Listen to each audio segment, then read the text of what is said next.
Hi folks, John with the Wingman 115 channel. Thank you so much for checking in today. Today's video is a lot different than your normal knife video. One, I'm not out in the woods testing gear. It's way too hot here in SoCal and we have multiple wildfires. There's one down on the border. I'm just staying out of the woods right now for safety's sake. Two, a gentleman by the name of William Collins sent me a prototype blade to test out. Now, if you follow along on William's channel, WC Knives, he has come up with a concept blade that he's produced called the Woodsman. Now, the Woodsman features a Scandi grind and a Saber grind on here. And he made a couple different versions of this blade. He sent it out to individuals that he thought would give him good, honest feedback, whether it's thumbs up, thumbs down on this blade. I talked to William on the phone for a while, and then I've been in contact with him now off and on Facebook, giving him feedback on this knife, and I thought it would be a great time to introduce it to you folks. As always, though, I'm going to cut away. We'll get up close and personal. I'll show you some specs on this blade. Then we'll come back to the table and we'll discuss this blade. And I want to hear your thoughts on it as well. Come along. Join me.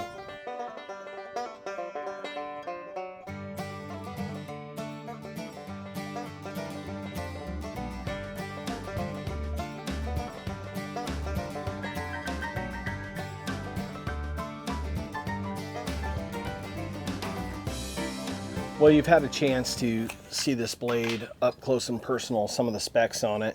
Let's talk a little bit about the concept behind this blade, the profile, and some of my thoughts after using this blade for about a month. First off, I really wanted to get to know this tool, so I just exclusively been carrying this blade for about a month, month and a half. I recently took it on a camp out when I was on vacation about a week ago, and I carved a spoon with it. I'll insert a photo here. Now, full disclosure, I used a Leatherman tool to help bowl out the inside of that spoon, but rough carving and doing all that profiling, that spoon was done with the Woodsman. Now, a lot of people are always leery about dual grinds. I know you either love them or hate them. The Tracker has that. I own a Tracker. I'm trying to learn that tool and be proficient with it. I know that Mora has a couple knives that also have multi-grinds on that blade. When I first seen William profile this blade on his channel, I was very intrigued. One, I love really unique profile blades, and I'm a really huge recurve fan. I just love recurve blades. But I was intrigued by how it went from a Scandi grind into a Saber grind. And he's using between a 11 and 12 degree grind on this. And his main concern was that folks might have a hard time sharpening this. So in my travels of use of this blade, I used a couple different systems. One, I used a system like he has. It's an Easy Lap diamond rod, and you just set it on to the profile of the blade and just run it all the way through. And then just switch to the other side, and then you do the same. Now, I'm just illustrating for the sake of this video, but you kind of get the gist. I also am a fan of the Spyderco system. I wanted to see if it would work on this system as well. This system has a 10 degree angle.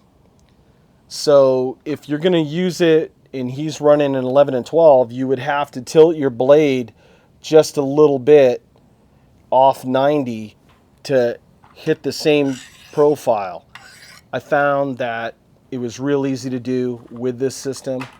Also, with the WorkSharp system, and I profiled this in a video a while back, what was cool about this is that you slide this forward and the diamond stones, they rock to the profile of the blade. So what I would do is set this down. I would find the angle on the Scandi, and then I would just run the blade through, back and forth, bring it right back to razor sharp. Now, I would also strop the blade, but I would strop it exclusively from the transition of the Scandi into the Saber all the way to the tip, and then I would just do a light strop here on the Scandi. And the reason behind that is I didn't want to convex that edge, because over time, if you just strop this all the time, you're going to have like a Scandi vex on there.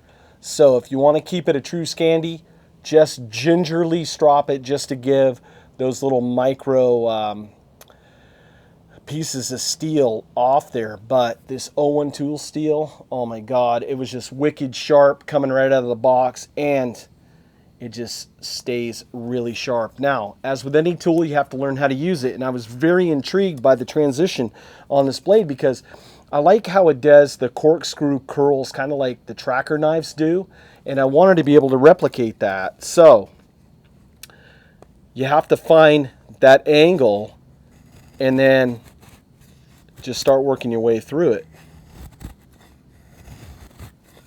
But when you find that transition between the Scandi and the Saber, I mean, it just works really, really well. Nice onion skin, and you could get, I mean, I've gotten long corkscrew curls out of that. It just works really outstanding. Now, one thing I liked about this blade, and in the prototype phase of being able to test it, is I'm a big fan of Spearpoints. If you guys know me, I'm a big fan of the Tops Tahoma Andy Trans design, which is also a Spearpoint design. I like it because the center of the tip is in line with the handle.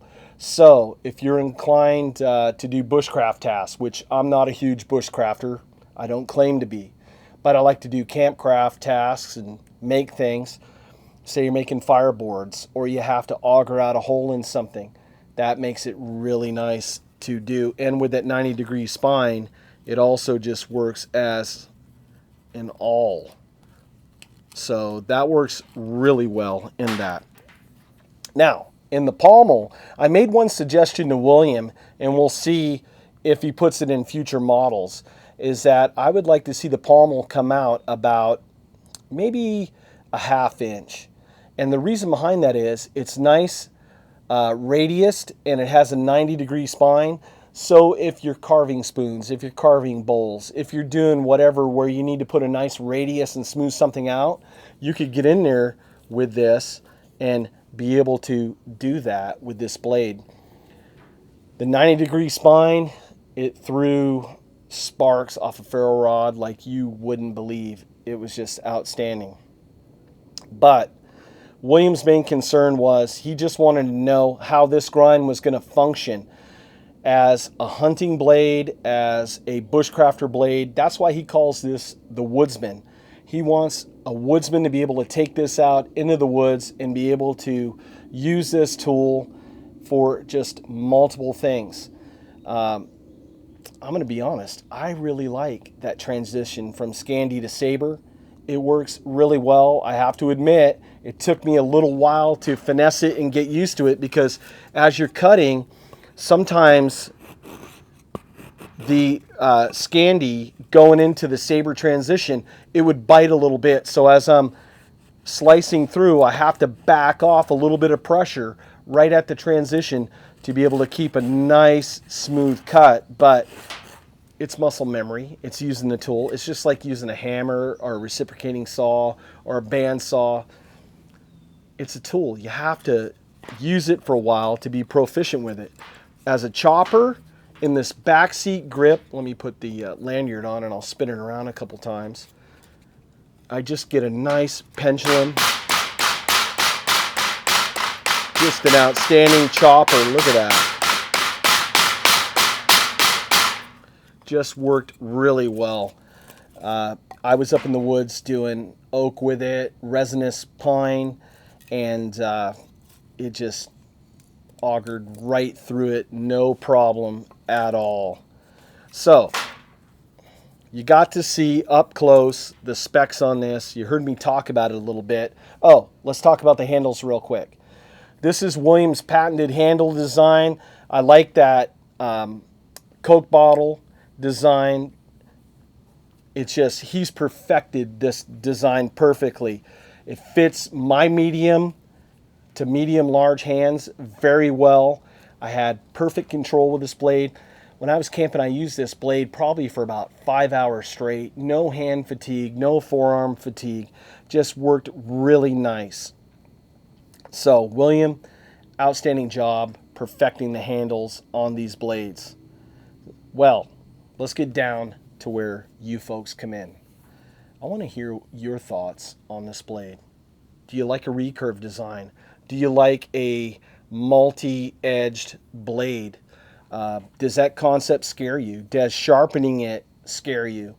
Let me know down below. I'll pass all these comments on to William, because this is how we learn and this is how we improve just designs. And William is onto something here. I really love this design. Now, like I said, this is a prototype. He puts a double stamp on there as a prototype.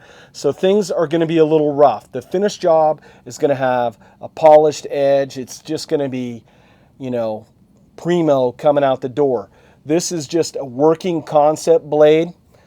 So he didn't get into full, you know, just pimping it out. He just wanted to see how it's going to function in the field, if it's going to work as a hunting knife. Is it going to work as a utility blade? Is it going to work as a campcraft, bushcraft, fieldcraft blade? Let me know in the comments below. I'm interested in hearing your thoughts. If you like it, if you don't, what you would improve upon, what you would like to see me do with this. I'll be using this blade over the summer and giving feedback back to William on this. So let me know. Contact me, email me, message me on Facebook. You know, just follow all the links below. I won't bore you with the details. Folks, this is John with the Wingman 115 channel. I look forward to hearing your comments, and I'll see you on the next video. Take care, folks.